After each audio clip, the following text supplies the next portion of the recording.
Reptichip sets the standard for reptile substrates. Made from the highest quality coconut available anywhere in the world, Reptichip allows enthusiasts and keepers to provide their reptiles with the necessary humidity and thermoregulation required for your animals to thrive. You can support the podcast by heading to reptichip.com/snakeboy or visit the link in the description below.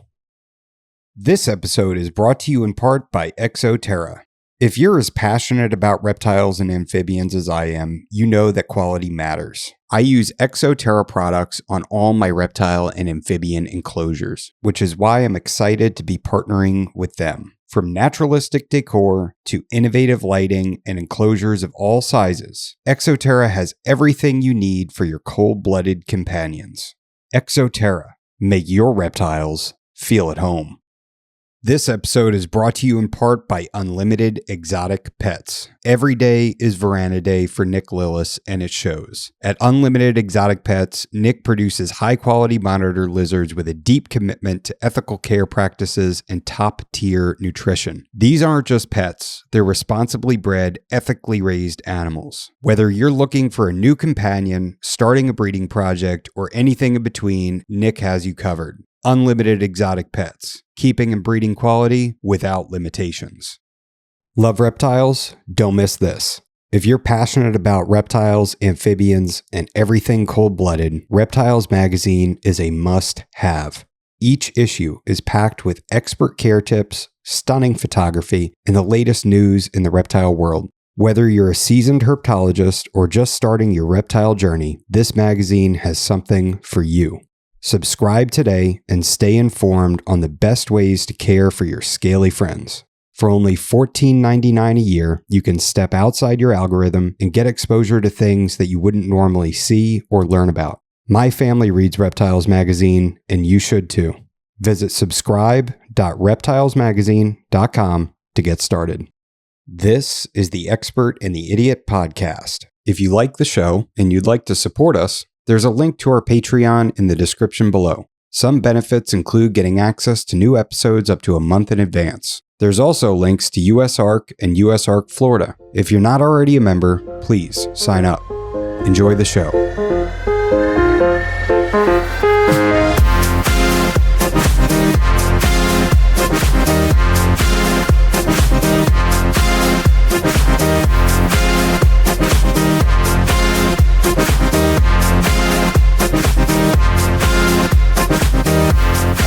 If I just start from the top, since it's so close. Sure, yeah. All right.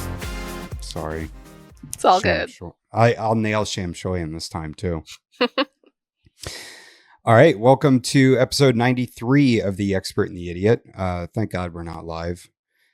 Today I'm talking to Alexa Shamshoian, and today we're going to be talking about blood pythons, Amazon whip snakes, or machete snakes, as you call them, which does sound cool. We'll be talking about nidovirus and some white lip pythons. Maybe we'll get to that. I guess we'll see. But yeah, it's I didn't know that you had dealt with nido, and kind of just before recording, we were talking about that. It's a big fear of mine. I think it has to be a fear of probably every single keeper, and Yeah. that's why we do quarantine and everything, right? Mm-hmm. But yeah, why don't we jump right into that? I mean, tell me about your experience from start to finish dealing with nido and what ended up happening. Okay, so I got in this red white lip, and wait a minute, red white lip? What are you talking about? Okay. Alexa? How do I start from the beginning? Okay, so I finally got this female red white lip to go with my male red white lip, and it took like at least 5 years to get her. So I was like super excited. I get her in. She's all mite free. She looks clean. She even tests parasite clean internally. She's like all good, clean fecal, everything. Within 2 weeks, she's bubbling. And I'm like, white lips don't really get respiratory infections. At least in my experience. I've never really had one have any kind of respiratory problem. And so, of course, I'm doing NIDO tests. I do it through RAL, I do it through Fish Shed, and I do it every 3 months. And like just as they say you do during quarantine. And she's testing negative, but like I never trust her because there is something wrong with her. She never stops bubbling the whole time, and I'm taking her to the vets. I'm getting her cultured and treated with antibiotics and everything. Nothing changes. Still bubbling, not getting worse. She's eating, she's growing, she's shedding perfectly. Everything is perfect with her except the bubbling. And I'm like, that's not good at all. So I keep testing her. I tested her, I think, 5 times over the course of 18 months. So I had her quarantined for 18 months, and it was just like, I don't know. She's like growing well, eating well, everything. But then like you take her out for a minute and then she'll start like blowing bubbles. And it's like, that's not right. Can I ask how many like other snakes you had in your collection at that time, and like what did your quarantine look like? Because this is terrifying to me. Like hearing like a snake that's blowing bubbles and not responding to antibiotics, and obviously you had to have had other pythons in the house, right? Yeah.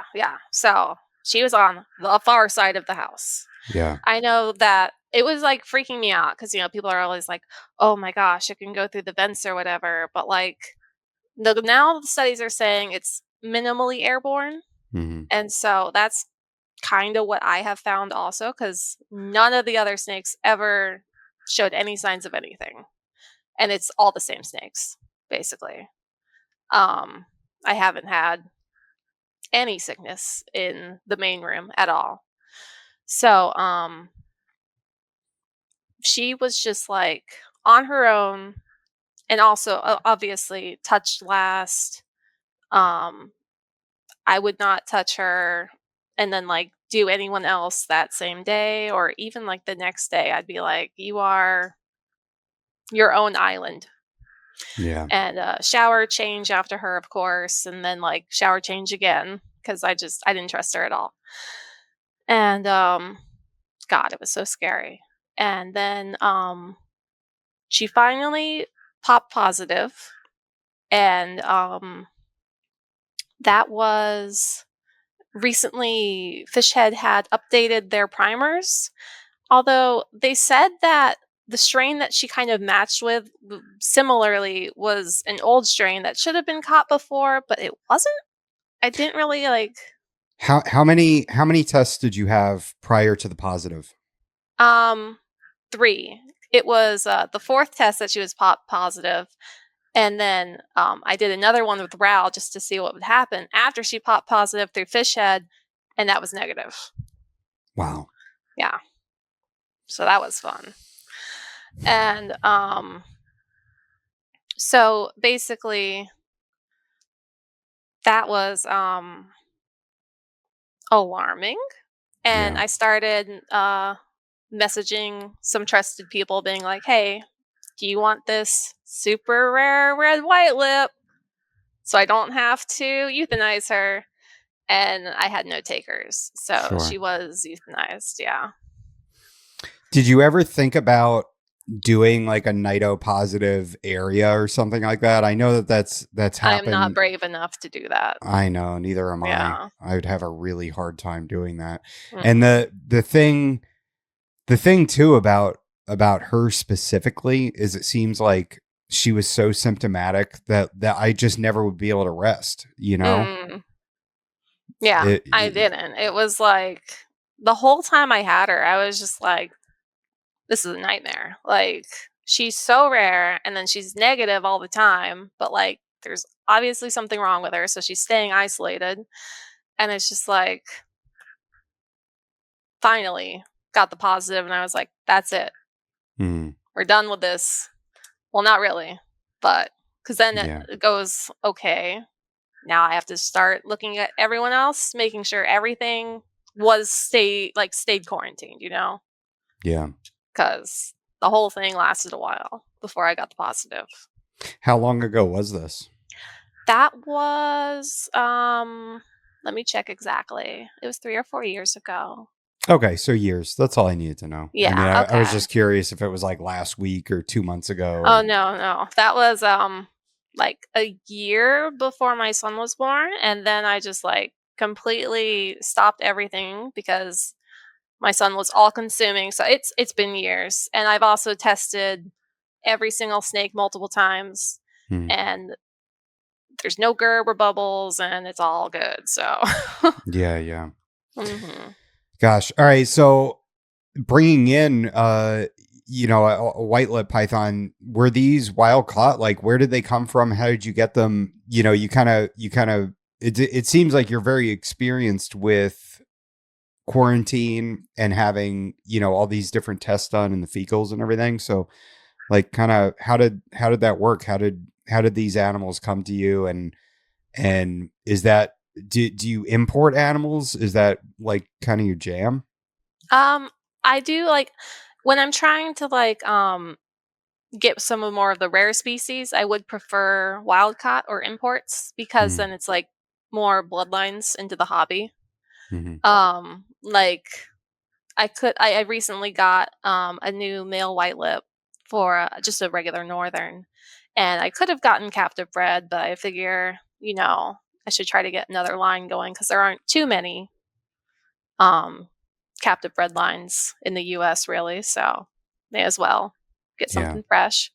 And yeah, he's full of worms and Oh, protozoan, so yeah. I mean you get anything imported and it's even if they've been dewormed by the importer, they might have only been like given Panicure or Metro like one time, and that doesn't always take care of it. And so he I thought he was doing pretty well. I wasn't going to test him immediately because he was eating, and I knew the importer did treat him with a couple things right off the bat. So I was like, yeah, I'll leave him be for a while. He was eating, doing great, and then he starts shitting blood, and I'm like, okay, let's check out what's wow. going on in there.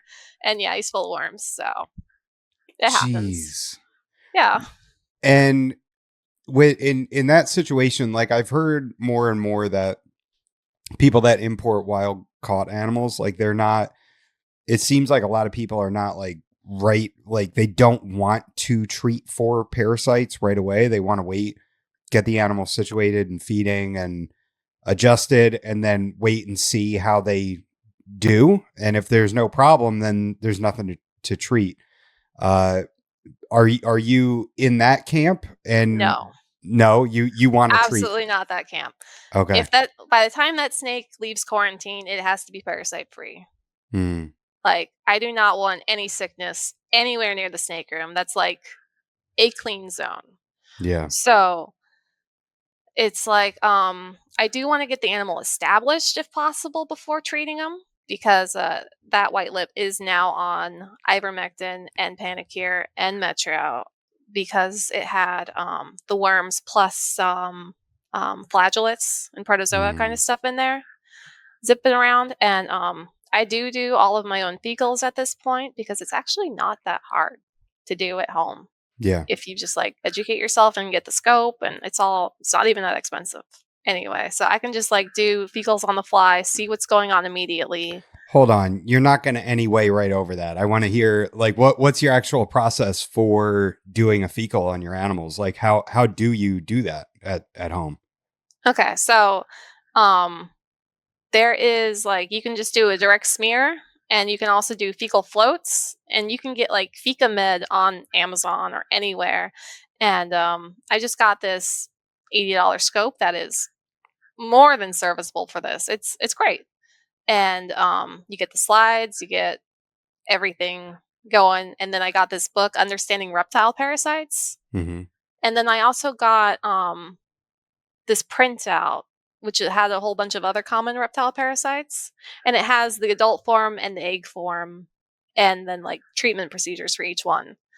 And it's all like, it also like the book is just a small book. You could read through it. It's very informative. It's all like this vet stuff. And I Yeah. mean, it didn't take too much to become like, oh, I can just do this at home. Okay, Like, so hold on. I gotta go back. So direct smear, I'm not that stupid. I can figure that one out, right? yeah. So you're taking the animal's waste and you're smearing it on the slide, and then you're looking at it. And Mm-hmm. then what is a fecal float? You said fecal float. Like what is that? How do you get that sample? So fecal float is better if you're looking for the eggs. So basically the debris of the poop is going to sink in like you shake it up in a vial, Mm-hmm. and with the fecamed, it's like I think it's like a saline solution or something, but it's like 4 fecals, and then the eggs float to the top Mm. against the slide, and then you pull up the slide and you look at what the slide has on Oh. it. And you And can identify the eggs and everything? mhm. And are there any living animals in there anymore? Or are they all like killed by the saline? I think they're still alive. Okay. Yeah. Um, Interesting. mhm. So, yeah, I mean, you could just do that in like 5 minutes at home Wow. and super easy. Although I think I'm trying to remember floats. I haven't done a float in a while because most things actually do pop up on the smears. So, and it's way faster because I think with floats, you have to wait 5 or 10 minutes for everything to float up or something. Okay. So, it's been a hot minute So since I've done that. are you when you're doing a smear, are you getting like fresh poop from the Mhm. snake, and then are you mixing it with water or anything, or are you just taking a Q-tip and like bam, there's your sample? So, if it's a very fresh sample, I just do the smear and maybe a drop of water, Okay. and then more water if it's a little bit older. Like the one that I found with the blood in it was a bit old, like it had already dried. Um, and so it took a few drops of water, and then I still saw the worms in it. So all Okay. good. Also, it's important to also test the pee because flagellates and everything are really, really easy to see in pee. And also, white lips are really easy to make pee. So you can get a fresh sample right off the bat. Wow. Okay, Mhm. so like you'll pull your white lip out and they'll pee on you, and you just get some of that pee, and then you check their pee for Mhm. flagellates. Yeah. Holy cow. Now their urine doesn't actually have flagellates in it, right? It's just they're coming out of the cloaca with the urine. See, I think in high loads, it actually is in the urine, Wow. the flagellates. That's crazy. Yeah. I've had white lips where the load is so high, it's just like the entire slide is just jiggling. Oh. Like it's like, and that's what usually happens when I get white lips. That's normal. That's like they come in with so many flagellates. It's like just everything is just dancing around on the slide. There's like almost no room not a parasite. Oh. And when it's that high, the white lips do not like to eat. So once you give them some Metro for that, they'll start eating like right away. Oh man. Yeah. You're making this sound like such a like horrible idea. I know. How long have you been doing this? Like getting these wild caught animals that are filled with parasites, and then like for you to be like, well, I might as well get a microscope and start doing my own fecals.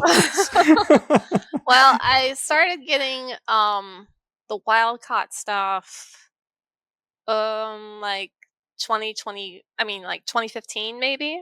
Okay. Maybe earlier. But I was having like the vet do it, and I was like watching the vet doing it. I'm like, I'm spending so much in fecals. I can just buy a microscope and all the supplies and everything myself. Yeah. Especially once I got into the Coronius and everything, I was like, wasn't even gonna. I do fecals on those constantly. Mm. So yeah, I mean, Okay, so and that's the machete snakes, right? mm-hmm, And what they come in, you're getting those loaded with parasites too, mm-hmm, and then you're treating that. And are you doing like follow-up fecals? mm-hmm. Like what how long are you waiting before you do your follow-up fecals to see where you're at? Um, I think experimentally originally, because I wanted to be sure that my treatment was actually working, I would be testing them weekly. And Okay. so I would, okay. are we going to go into the machete snake segment? Because, like, I can go over, like, what happened, what worked, what didn't work.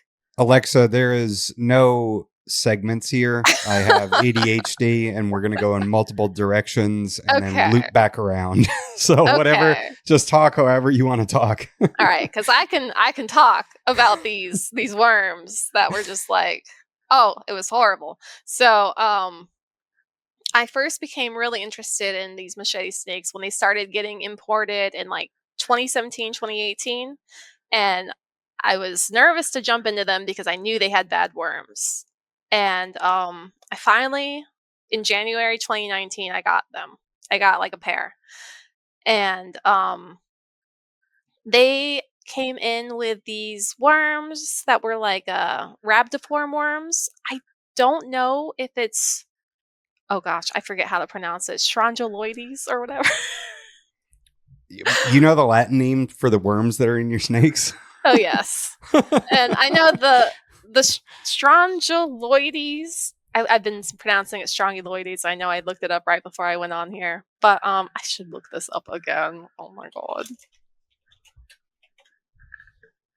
Oh, all yeah, right. You had AI say it before we started recording. Yes, and then I had someone else say it, and it was like almost the same. It's like Strongyloides,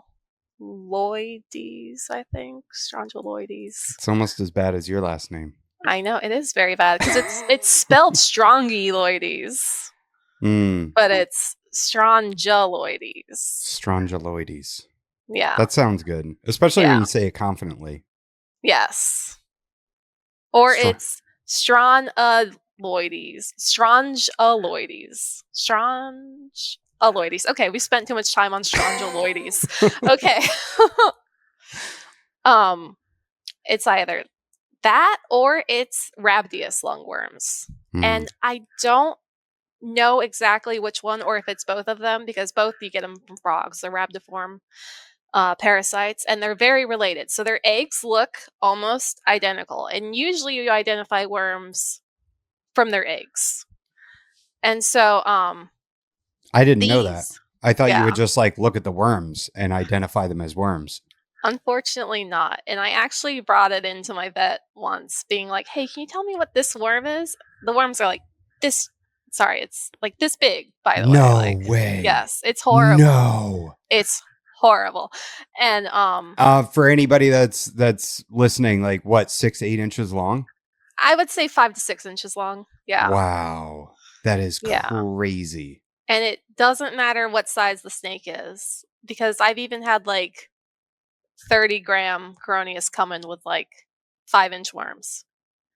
It's horrible. And those are coming out the cloaca? Yes, when they start fleeing the medication. Yeah. Oh no, God, that sounds so terrible. Fleeing the medication. Yeah, so they do try to escape once they're like, oh gosh, the ivermectin's hitting. This sucks. And it's not always through the cloaca though. Sometimes it's worse. I've had them explode out of the tail. I've had them explode out of the abdomen. No. And like you'll just see a hole in the side of the snake where the worm has escaped. Oh my God. I had to amputate a couple tail tips because I've had worms come out of the tail tip twice and kill the tail tip. What is wrong with you, Alexa? Why are you doing this? See, that's what my friends say, and that's what my husband says. But yeah, I'm like, I really want to establish these so bad though. Wow. So what's also characteristic of Rhabdius is that they'll be in the lungs, and then also both of them, they are I think they don't need like they can do parthenogenesis, so like they can just keep reproducing themselves and also reinfect themselves continually, because they can cough up, or not cough up, but it can come up the airway and then the snake re-swallows, so it's a constant reinfection thing, so the snake can never actually clear the infection without treatment. Jeez. And yeah, and so and these aren't related to pentastomes, but they can be in the but they can like, do you know anything about pentastomes? Yeah. Have you had to deal with those? No, I think those are mostly in Asian species and Florida. Yeah, and Florida. Yeah, that's the only reason I know about them. Yeah. I know they're crustaceans. They're not a true worm. Really? Yeah. Hold on. Let me make sure. I'm pretty sure they're crustaceans. It sounds believable. How'd you get to be so smart, Alexa? Well, let's make sure I am smart on this pentastome. I know it's not a worm. You have like all the fun facts. Yeah. Okay. They are worm-like arthropods. Okay. So, yeah. Wow. There we go. Does that mean crustacean? I don't know. I don't know the technicality of it. Okay, right. pentostomes are worm-like crustaceans. There we go. There we go. I did it. There we go. All Okay. right. All right, cool. So that is interesting. I didn't know that pentostomes are friggin' crustaceans. So they're like, wow. They're running around out there like crayfish and lobsters and stuff. Mm-hmm. And they get in the lung and they do not come out. And that's like a death sentence, right? See, I've had a friend actually successfully treat for pentostomes with ivermectin. I gave her the exact treatment course that I do on the Coronius, and she did it on a whole group of Janseni. And that's Gonyosoma. Yes. Nice. Did I say I said Gonyosoma, right? You just said Janseni. Okay. Yeah, you're fine. All right. Yeah. And so I think she had like 6 or something, and they're all testing clean now. So wow. It's 4 doses of ivermectin every 2 weeks for a total of 2 months of treatment. She might have gone longer though, because I know we're all very paranoid about pentostomes. Yeah. I mean, I'm keeping snakes outside, so I'm worried about, I've seen pictures of black racers with pentostomes hanging out of their faces, and it's terrifying, but yeah. Anyway, so where were we? Something about treating worms. I mean, like they're exploding out of tails and abdomens. Yes. So the thing about fleeing the ivermectin. Yeah. So I'm trying to describe also the difference between if it would be Rhabdius lungworms or if it would be the Strongyloides, if I pronounce that right. Basically, the Rhabdius lungworms are in the lung, and then they're just like laying their eggs and everything. But the Strongyloides are like mostly abdominal, but they also have their baby worms just lining the entire inside of the skin in the body cavity. Like, okay, let me tell you, the first Cronius I got, I treated him with Panicure because allegedly Panicure is supposed to work against most of these worms pretty well. And I think I treated him like 5 times or something. And finally, after like 6 months, I put him in a Viv. And also this Viv was away from all my other Vivs because I'm like, I still don't trust, but we'll see. And that snake was testing clean and everything for months. So I'm like, okay, I got it. Everything's good. And then it starts crashing after like, I think I had him for like, God, now I don't know, maybe like a year or something. And then he starts crashing and basically starts going to the water a lot. And I know Ganyos do the same thing. When they're like really stressed, they flee to the water. So this guy flees to his water. He gets all his water blisters and skin condition, and he passes. Just gets really skinny all of a sudden and just goes down. So I open him up, and every square millimeter of the snake is just worms. I was like, but you were testing clean. What happened? And I have found that treating them with Panicure can mask it for a while. Like the adult worms will stop laying eggs and stuff for a while, but then they will pick back up. And so that's when the ivermectin comes in. So I started doing ivermectin and Panicure. And I found that the Panicure actually does the job. I mean, not the Panicure. The ivermectin actually will seal the deal. for 2 Hmm. months of that. So that actually works. So they were like fleeing the digestive system and going into like the soft tissues and like the Strongyloides just do that naturally. oh Their baby stage of the worm will just like hang out in the fascia and the meat and all that. oh boy. Now Yeah. can you contract any of these worms? I think you can. Oh Yeah. my god. I don't know how you're living like that. I I could was not do going it. into the quarantine room in a Tyvek suit with gloves on and Wow. booties. Yeah. Wow, what an Yeah. operation you have going on over there. Yeah. And masked up. I was fully like taking pictures of myself, sending to my friends. I'm like, time to go deal with the coronavirus. Oh no. Yeah. Yeah. So I was very Now careful with everything. having a small child in the house, does that make you concerned because they put everything in their mouths? Like, I is don't that let him in the snake room sure? or Yeah. anything. Yeah. Also one thing about the worms. The cool thing about these worms is they need 100% moisture to live, even the eggs. And so like if anything dries out, those worms are gone. Hmm. So that's nice at least. And it makes spreading them hard. Hmm. Unless you're like spreading mucus of the snake to another mucus of the snake, it's not like it's gonna get to a different animal. Yeah. And like those worms fleeing out of the cloaca and out of the sides of the snake and all that, like they could live in moist substrate or whatever, but that's why I keep them on paper towel during quarantine and I always find Hmm. them dried up and everything. So Oh boy. And yeah. so, like, is this an ongoing thing? Like, are you always dealing with new imports and wild caught animals that Mm-mm. okay, so that like this was like a phase and you're done with it now? You don't have worms everywhere. Yes. Yeah, so I haven't had a new Corneas since 2022. Oh, thank God. Yeah. Jeez. That sound and okay, so what kind of like let's get into the Coronius and we'll like we can just talk about them now that we've gotten the whole worm thing out of the Mhm. way. Unless you wanted to talk more about worms.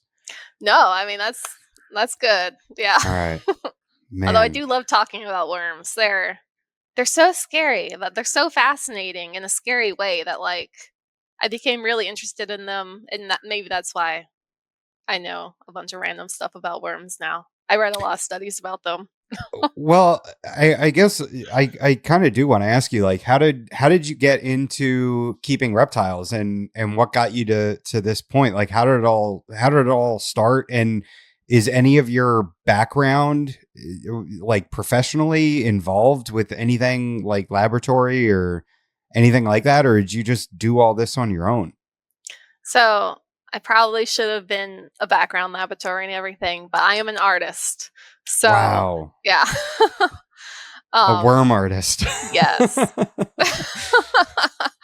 But I've always been completely fascinated with that stuff. I always like did AP bio for fun, all that kind of stuff. And um so my background is basically I've been keeping animals for like ever. Hmm. Even growing up, my house was the one that you would charge admission to go to because there was just like birds, hamsters, I had newts, fish, um, had turtles at one point, and What kind of turtles? I think it was like a mud turtle, and my brother had a red ear slider. Oh, nice. And this was when we lived in England, and so Wait a we minute, didn't. you lived in England? Yeah, just for a couple years. Wow. Yeah, this was when I was very young. I was like 5. So, I mean, I had those, and then we came back to California, and I had the newts, and then we moved again, and I got leopard geckos, and then my mom said the leopard geckos get really big. They look like little alligators, and I'm like, Hmm. huh?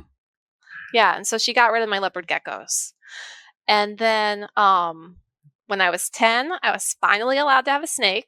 Nothing Got like my your first. parents just making shit up and lying to you when you're a kid, right? Oh, don't even get me started on what they did with the birds. My mom's gonna watch this though, but she knows what she did with the bird. Oh, she was tired of my bird, and she said there was a little girl with cancer who really, really, really wanted my bird, so she had Oh, to give my bird to this girl, God. Oh, no. and I believed her.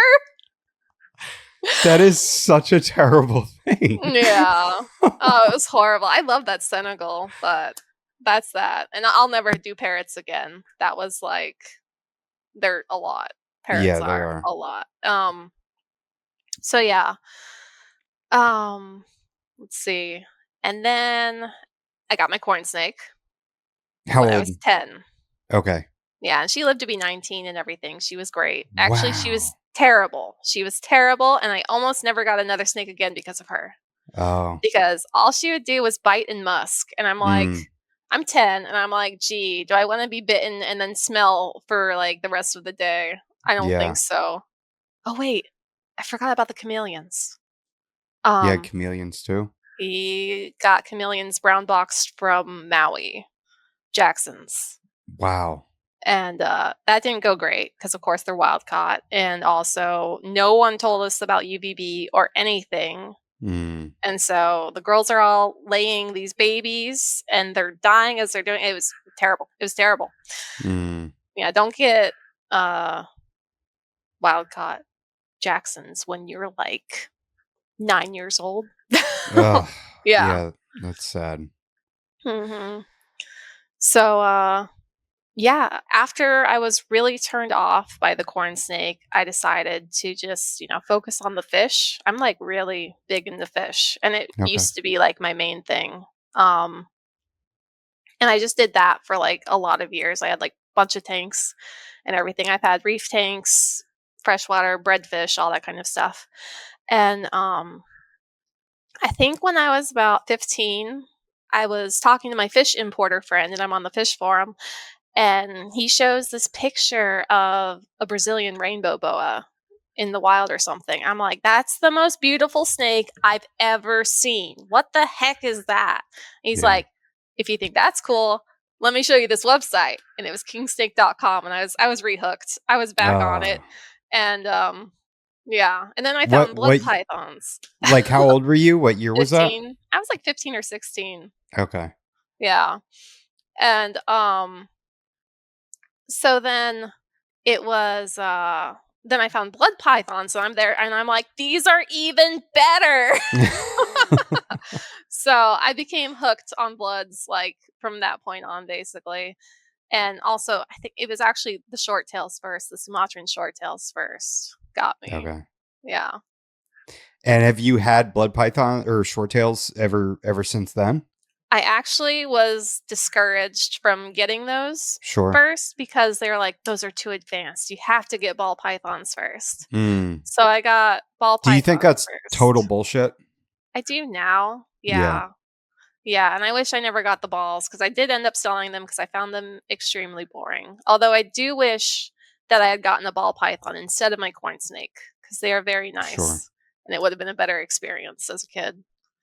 They are like such a great pet snake for kids. hmm They're really perfect. Yeah.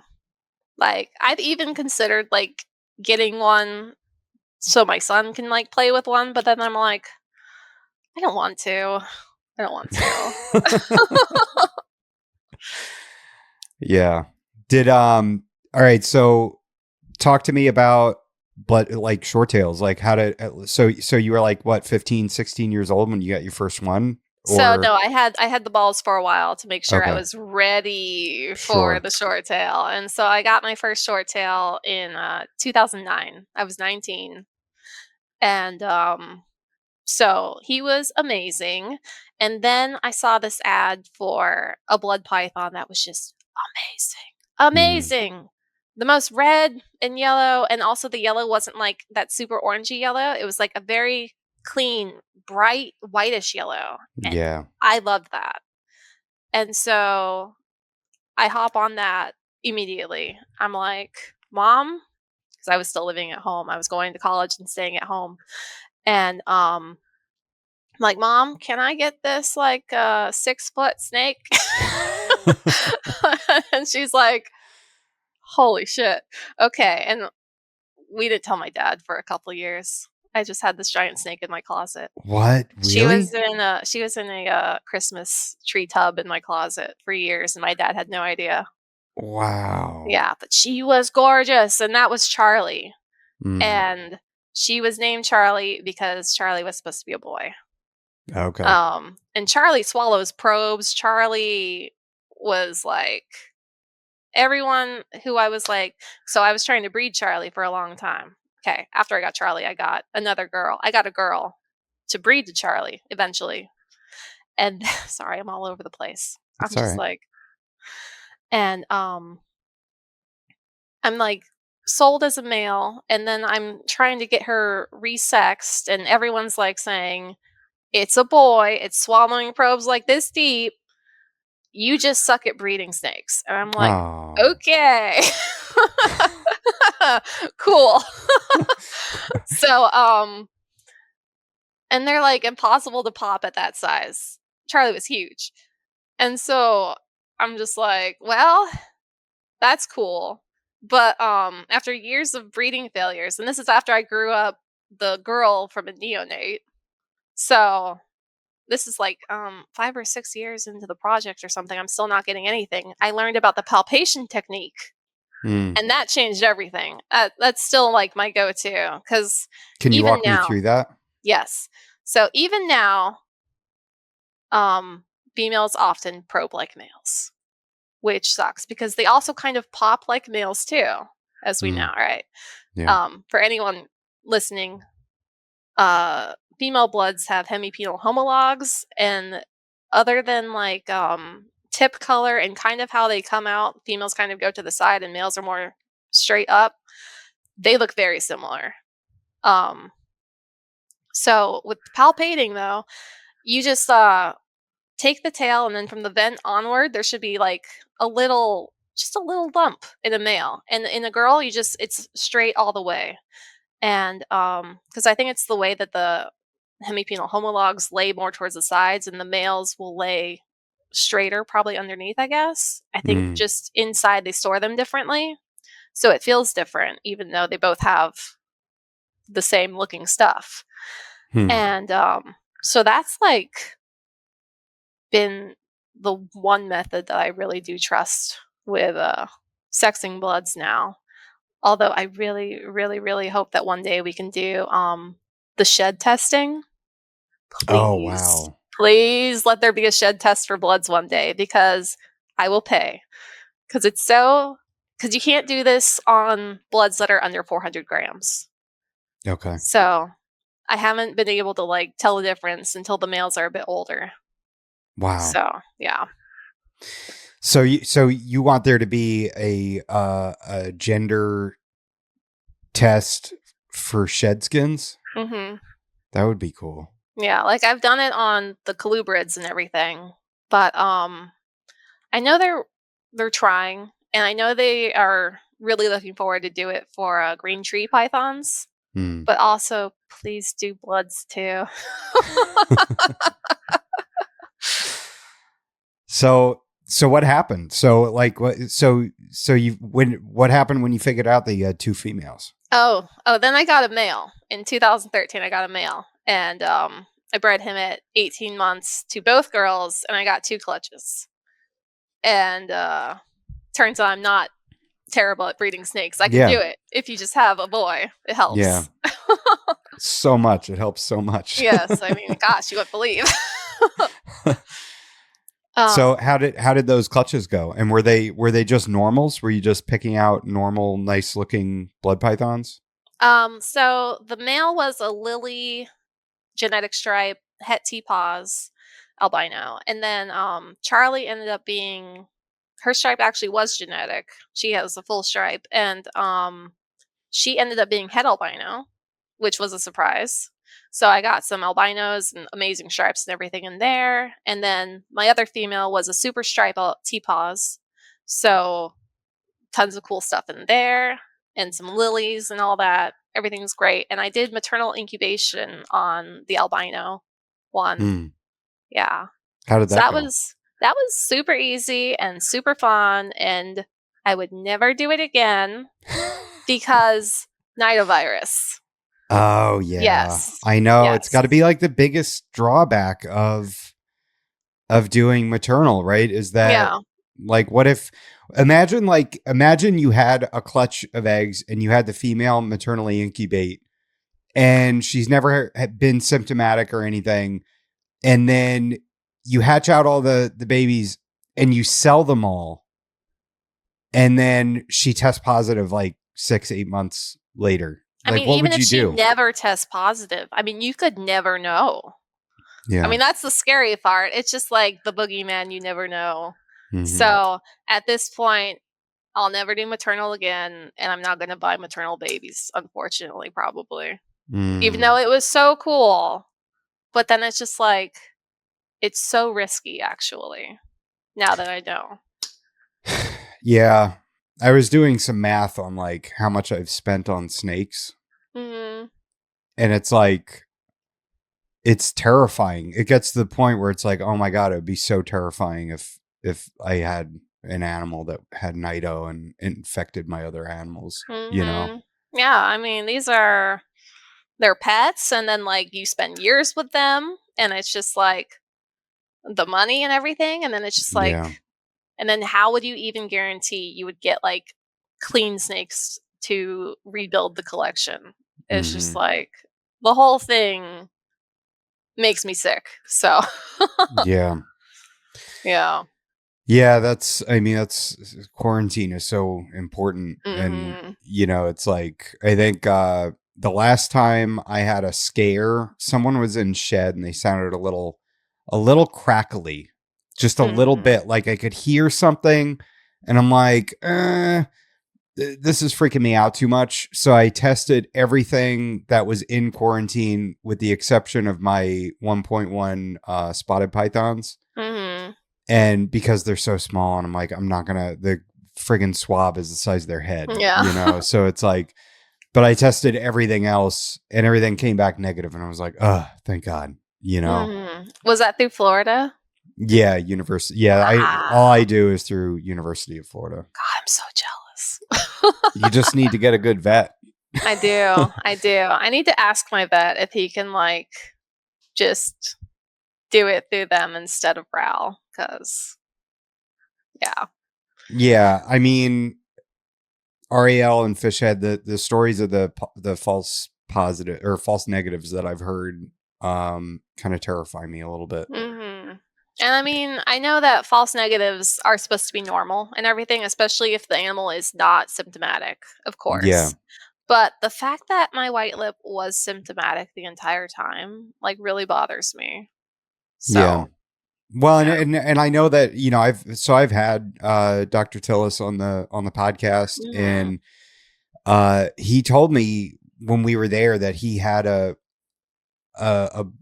short tail python that was in a nido free area for years that tested negative numerous times.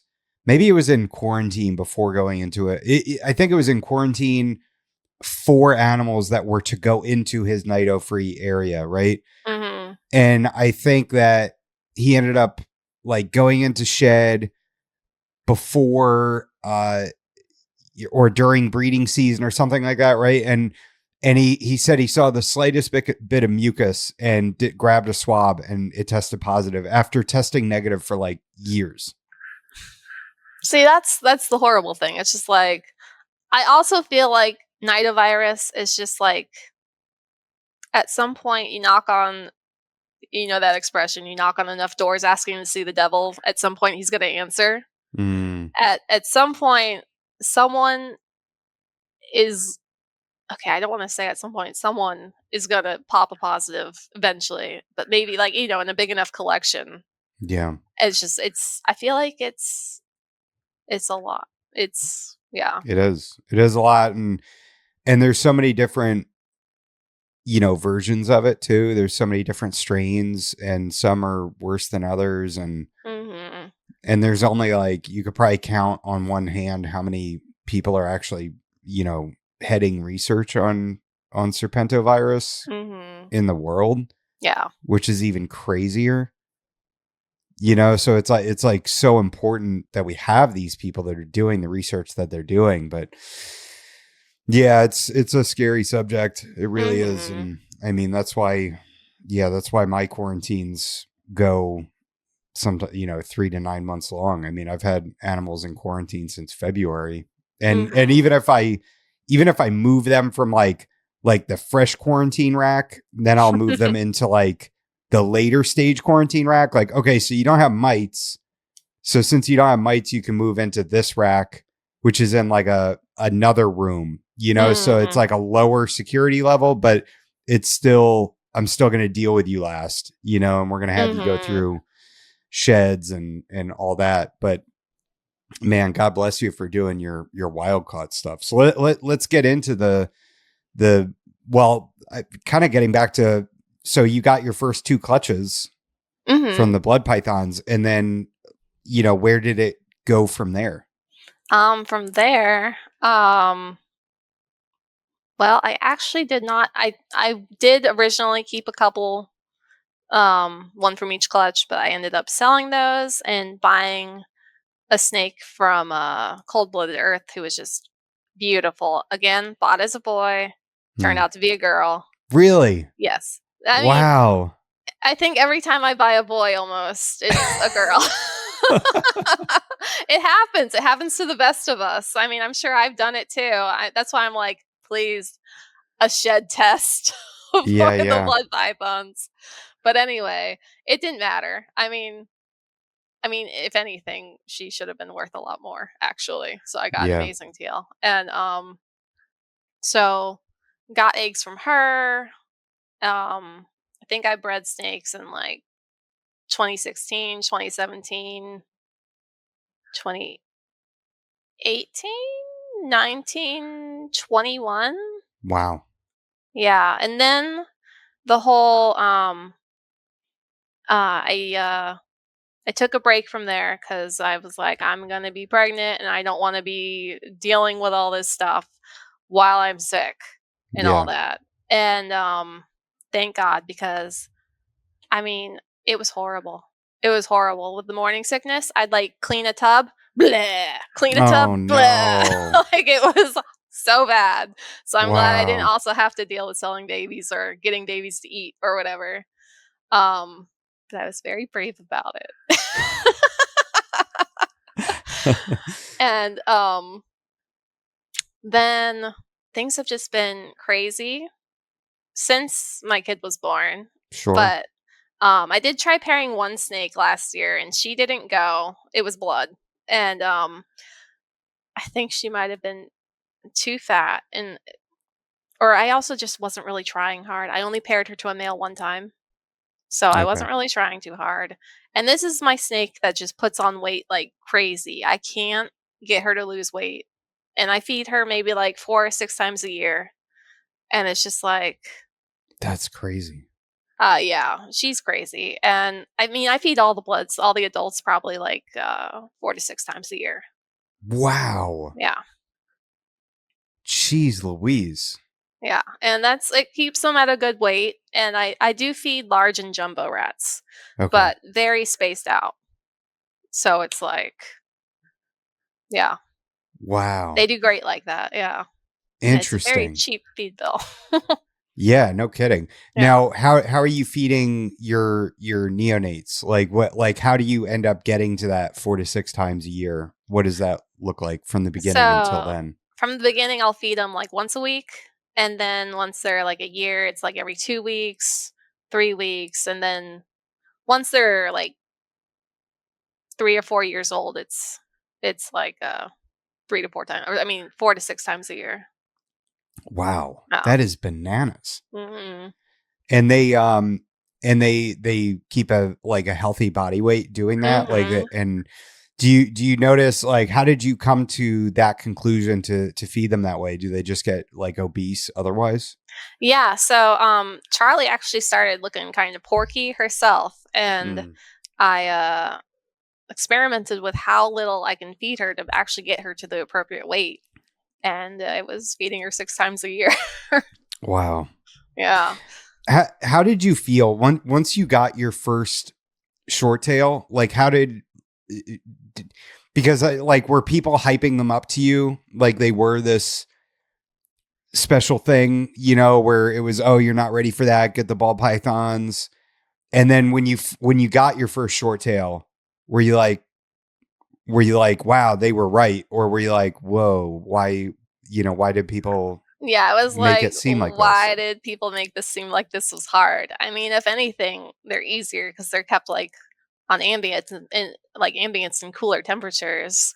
And it's like, I don't know. I mean, they're just very easy to keep. Um, Also, they don't like go to the bathroom a lot, especially when you only feed them like 6 times a year. They don't go to the bathroom a lot. Yeah. Um, like they're just very low maintenance. Although I know you just had Sean on, I believe. Yeah. Yep. And he said they're high maintenance, but also he has 75 of them and I only have like 15. So Yeah. Big difference. yes. Big difference. Yeah. And he changes his waters. We didn't talk about this in his episode, but he changes his waters, I think, every 2 or 3 days. Mhm. Because he said that they won't drink anything, like beyond that. And have you noticed that? Do you change your waters every 2 to 3 days as well? I do change them like usually like twice a week or something. But Okay. I've also seen them drink old water. But everyone says they don't drink old water, but I've seen them do it. Okay. I change my waters once a week, and Mm. I dump everything out, collect all the bowls, put them in the dishwasher, run it, sterilize, and then everybody, gets fresh water. See, I do like so usually it really does end up being once a week. Mm. And also I just everyone has their water dish. I take it to the sink. I rinse it out and everything without actually touching the sink handles or anything, and then it goes back in the cage. And then I do the next snake. I re-glove. I mean, I am even within the snake room, everyone is treated like they're on an island. Mm. Like at no point, like I have different tongs for every snake. Wow. Yeah. And then I go through a lot of gloves. It's just like the whole thing with the parasites and the nidovirus has made me like extremely paranoid at this point about Yeah. biosecurity. So, like, everyone has separate everything, and no one touches the floor. Like, Oh man. yeah. So, like, no one touches the same thing ever unless they're breeding. And then once they've bred, then those snakes share germs. Then it's okay. Oh, okay. Yeah. Interesting. Yeah.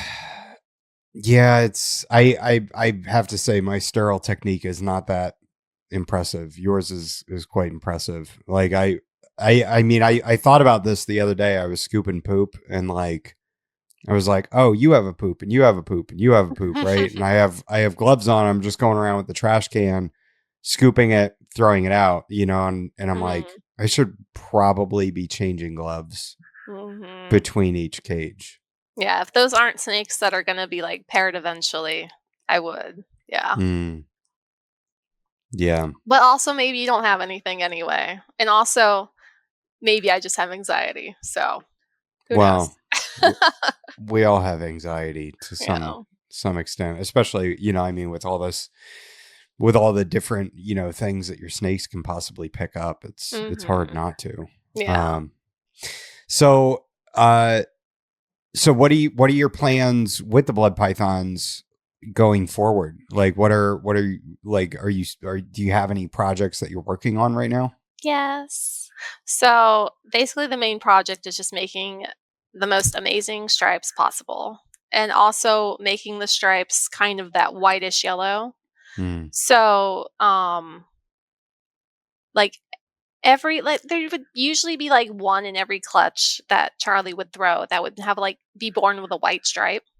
Hmm. And I was an idiot and I didn't keep a lot of those. And then Charlie died from a bad rat one time. No. Yes. Yeah. How did that happen? How do you get a bad rat? I don't know. And also, I don't want to be sued or anything, but Well, you don't have to name the company. I won't. Okay. Yeah. So basically, I got this rat on this one sale. I ordered like jumbos, larges, or was it just larges and mediums and all that? And I fed the larges off to everyone, and Charlie always got 2 larges because she was huge, and just same she always gets. And my friend ordered from the same sale from the same seller, and my friend, she's across the country, but we just both ordered at like the same time from this company, and she's like, I think it was like 2 or 3 of her bloods regurgitated and 2 of them died. Oh, no. And so I'm like with these rats, and I'm like, okay, maybe this is her collection. Maybe it's not bad rats, because that's like, everyone's always skeptical, like, oh, you got bad rats. Where's your necropsy or whatever? Yeah. And no, it happened too to me. Yeah. Oh, no. And it took Charlie. Yeah. Then Charlie threw up and died within like a couple days. Oh, that makes me angry. Yeah, it was really shitty. That must have been devastating. Mm-hmm. Poor Charlie. Because she's like the foundation of like everything I'm doing, basically. But, yeah, at least I have, I think, like 6 or 7 of her kids. So okay, cool. even her grandkids at this point. Wow. Yeah, but and still, what it was crap. do you know what line she is? She is supposedly from VPI, but I got her. So apparently VPI sold her to this one guy, guy number 1, and then that guy sold her to guy number 2, and I bought her from guy number 2. And guy number 2 said that she's VPI, supposedly. Okay. So yeah.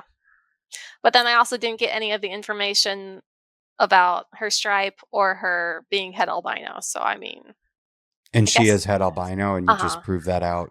You had no idea? Yeah, I had no idea. Wow. Yeah. Huh. Poor Charlie. Yeah. R.I.P. R.I.P. for sure. Yeah, what year did she pass away? I can look it up. Wait, where is my iHerp? Poor girl. 2023. Ugh. Mm-hmm. Damn, that sucks. Yeah. Now, these rats, did you see anything?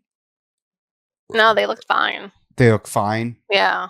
Have you ever seen them where like their stomachs are like kind big of and fat and like black? Yeah. And I'm like, what is that? Not black. No. Well, like dark. Also, maybe like purpley, bluish, black, like just like dark. They're just like maybe it just stands out more because they're white, you know? Yeah, I don't know. That doesn't sound good. I wouldn't feed those. I only buy from Perfect Prey now. Perfect Prey. Yeah, and their shipping can be a lot depending on what state you're in. But yeah, their stuff has been very nice. The rats are clean, all that. I don't think I've heard of Perfect Prey before. I don't know. I know Lane is like a lot of people talk about Lane being like a very high standard and what's the other one? Cold Blooded Cafe. Yeah. As like really, high quality ones. Mm-hmm. I use Big Cheese. That's the one I use. Uh-huh. And we're going to talk afterwards, and I'm going to get you to tell me where you got it. Okay. I'm trying to read your face as I'm listing off. Well, we'll talk in a little bit. We'll talk later. I'm going to make a note too. But you do have some of her offspring, but you sold some of the ones that were like really impressive. That sucks. I know. It really does suck. But was it like a space thing at the time where you're like, well, I can't keep all of these, Yeah. And at the time, and like, I know one of the really nice ones that I sold was to afford the girl from Cold Blooded Earth. So, I mean, It was Okay. worth it because that snake is amazing. She is just incredible. Like, Yeah. I still can't get enough about her. So, Yeah. Rest in peace, Nick Botini. hmm Yeah. I know, just terrible. Can't believe it. Yeah. I mean, I know you've already covered this on the show. It's just, yeah, No, I mean, yeah, I mean, yeah, if anybody comes on that, is into short tails and they want to talk about Nick, go for it because, it keeps his memory alive and everything. yeah, yeah, yeah. Um, I know it just was so out of the blue for everyone. I think, and Yeah. he was just the nicest guy. It was the least you'd expect. Yeah, Yeah. yeah. Yeah. Yeah. Rest in peace, Nick. It was, Mhm. I wish I could have talked to him more. I had very brief communications, but I was just kind of harassing him to come on the podcast, Oh, I and, wish he had. I know, me too. Me Yeah. too. I think, I'm not going to name any names, but somebody got bitten by a taipan, and I remember he was worried about. Uh, Yeah, legislation, he had to go. yeah, Yeah. yeah. So he was like, I'm just kind of really tied up with that right now, and I had him on the calendar and everything, Man.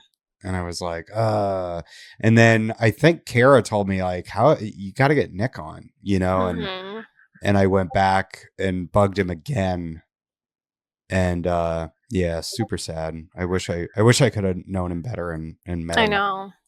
IRL. Yeah, me too. I was mostly just like, emailed him sometimes and like always commented on his posts and everything. And he was so nice. Like, I don't know. Yeah, It is a huge, huge loss for the short tail community for sure. yeah, yeah, and just for the community in general too. Anybody Mhm. that is an advocate and a good person, Absolutely. it's like we always need more people like that. I guess we can get into the machete snakes now and kind of how you got into them and yeah, what drew you to machete snakes? I wanted something diurnal and something like shiny, Hmm. smart, and I do like the sharp spine they have. They have an even number of scales, like scale rows, so they have this very cool ridge on their spine. And I just thought they were like beautiful morphologically, and cool, sleek faces, and giant scales. And it was just like it was probably everything I was looking for. And so I'm like, I'm going to focus on these. These are going to be it. And I've spent since 2019 trying to make those it. At least like get babies from them, and like it's it's been a lot of trials and error and minimal successes, but I have had successes. So, Nice. I do have one captive bred baby right now. Wow. Just one, but she's worth everything to me. And yeah, like the first clutch I had, and I think it was even like 2019. Um I cooked those eggs way too high. I was Oh, advised to cook them at like 86, and looking back I'm like, why did I believe that? I was told 86 and they would go 60 days. And now that I know more about South American species, I'm like, why would they tell me that? mm. Cuz it's like for this snake that just hatched, I did 78 degrees and it went 90 days. Oh, wow. Hatched beautifully. The first clutch that I cooked did hatch at 60 days, but they were all messed up. Kinks, exposed brain, and just like enlarged hearts. It was a disaster.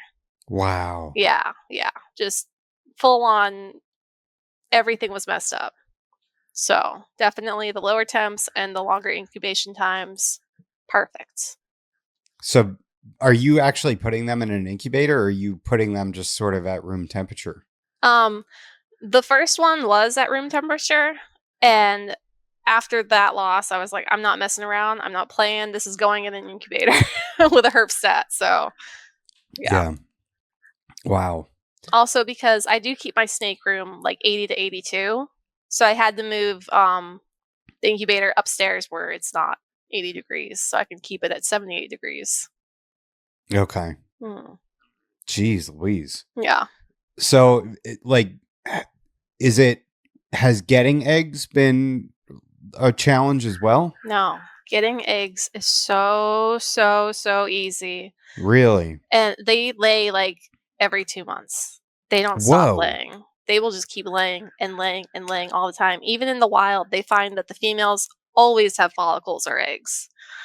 And it's just like they will burn themselves out. And the mother of the one that laid my captive bred one did crash. Like I picked her up like um I think like a week before she died, and I was like, "Oh, that is not good," because it felt like all of her ribs were like just sagging in. And I'm like, "How do I get you to stop laying?" Because she laid like 4 clutches in like 8 months, and each clutch is like 15 to 18 eggs. Oh my God. Yeah, yeah. So I was And you only listening. have one captive bred baby? Because I didn't have fertile males for like mature males. Okay, it's like 2 ships passing in the night. Because for years I was just trying to keep 1.1 Yeah. cut for space, and I'm like, but then it would be like, oh, the female's geriatric. Oh, the male isn't mature. Oh, the female died. The male's mature. Time to get like another hatchling female. And it would just Oh, be like geez. that. And you would never have mature animals of the right age at the same time. So in 2022, I was just like, screw it. I'm buying like 8 of them. And so my males are just now starting to be mature. And she was off a mating of like the first time they ever showed interest. And they only showed interest because I had to combat them for it. So it was like minimal fertility. But she had been laying eggs like the whole time. And even girls that have never really been with a male will just keep laying. And it's just like, Really? yeah. But I was listening to another podcast, I think it was with Stygian Exotics, who said to get females to stop laying so much. This was in trinket snakes. She had to cool them. So I'm going to try that next because like they don't stop laying otherwise. They'll just lay themselves to death. And it's just, Jeez. yeah. Man. Mm-hmm. And you said that's how they are out in nature too? Mm-hmm. Jeez. Also, So, oh yeah. so you just need to keep them at like a more consistent low ambient temperature? Or do you need to put them through like a cooling period to get them to stop breeding? I'm going to try a cooling period. Okay. Yeah, like maybe moving them into a different room temporarily to get them to stop. Man, that's terrible. Yeah. I mean, I feel bad for your female, you know? I know. It's just like, also that was a female who would never eat anything with bone in it, which is another thing. I know. The project has a lot going against it. I know. Oh, so they're not getting calcium and not probably enough to be making like 60 eggs in 8 months. Yeah. I do sprinkle a lot of Reptical. I think it's Reptical with vitamins or something, or Tangia or something. All over everything they eat though for that calcium, and that typically works great. It's just once you're producing 60 eggs, it's just not. I don't know if anything can keep up with that. Hence why I'm going to try cooling them. Why are you drawn to these animals? I know. Because they are just so. They're just beautiful, man. Like, I can't, like, the giant scales are so unique. And then it's like, they're just so alert. I mean, they're very much like coach whips, and I also love coach whips, but these have better scales, and the color is very nice too. Wow. Yeah. And where do they come from? South America. I think all of mine are from Guyana and Suriname. Okay. Yeah. And what are their temperature requirements? It's very basic. It's like you could probably do 70s to 80s with them. Okay. Yeah. Just ambient. Yeah. I do have like UVB on them and everything, but To help with the calcium. that too. But also just because I think these diurnal species really benefit from that kind of stuff. Yeah. Mm-hmm. And then so you're getting all of these imported, and then they're filled with parasites on top of all the other breeding challenges on top of that. Mm-hmm. But I'm Jeez. hoping to figure out the breeding challenges, basically. Like if they just need a cooling period, that's not really that hard. Yeah. It's just learning about it the hard way sucks. Yeah. Mm-hmm. So you want to try to get your own line established so that way you don't have to import them anymore. That'd be great. Yeah. Because they really have a lot of parasites, right? Yeah. Yeah. They're not the kind of snake that you can just leave with the parasites in and just hope for the best, kind of. I mean, I know some people do, but losses are high. Yeah. Yeah. To the point where there aren't really that many people trying with this species anymore. Mm. What other snakes do you keep? Do you just have the white lips and the short tails and the whip snakes or the machete snakes? Mm-hmm. Yeah, it's just those three. And what is it like? Are the white lips just naturally prone to having parasites as well when they come in? Yeah, I think most things do have parasites when they come in. Yeah. It's just about just get them treated and then they're pretty much golden. Hmm. Do you want to talk about the white lips? Sure. I can't even remember what we've already talked about the white lips before, though. Well, I mean, like, so when did you get into them? Like we kind of talked about how you got into the short tails and Okay. and what got you interested in those. How did that happen with the white lip pythons? So white lips are just so flippin' gorgeous. I definitely tried to research them as best I can.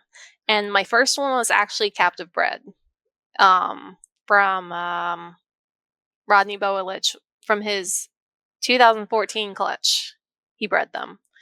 And what's crazy is that snake was the nicest, most curious, and outgoing snake I've ever had. Really? Yes, which is insane because I know how white lips are, and it was not what I was expecting at all. Like that snake always wanted to come out. You open the cage, it comes around your hand and would crawl on anything, and it was crazy. I had it with a whole nice Viv, UVB, and all that, and it still would come out and just chill.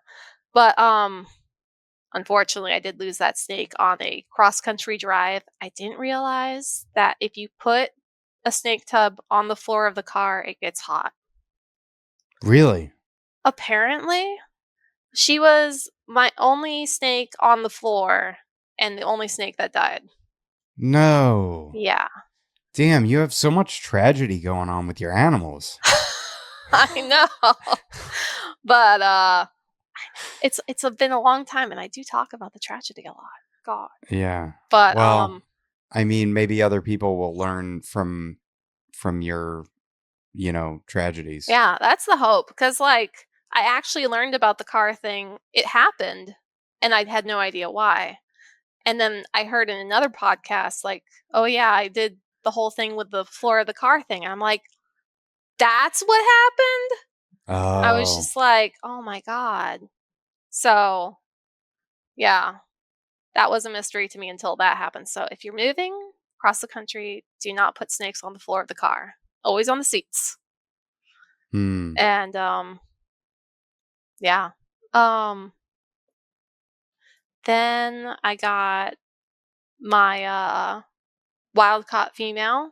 I got her as just a little 25-gram baby in 2015, and I still have her. She's great. And is she just as cool and curious as the other one? No. She's very typical. But she's a gem. I love her. I usually only even take her out of her Viv once a year just to check her over, and then I'm like, okay, back you go. Yeah. Mm-hmm. So they're not really the ones for handling. So That's it. I did have a male, and I was always told to like keep them super small and don't overfeed them and everything. And I'm like, okay, I will feed them so sparingly, you won't even believe it. And whenever I would post them, people are like, oh, they're so overweight, you need to feed them less. I'm like, Wow. okay. And then um my male just didn't get very big, and so whenever he would try to mate with the female, she would just kick him off and Mm, sometimes try to kill him because she just wasn't having it. And so I think I messed up that boy, because now I'm hearing that you do want the male to be bigger to be able to, I guess, come on to the girl and without getting yeah. kicked off. So I'm like, okay, well, I ruined that boy. I got this new boy who's in quarantine right now. So hopefully this is the do-over that can work, because it would be really cool to breed white lips. Definitely a big goal. I just Yeah. need to get a male that the female does not snub her nose at.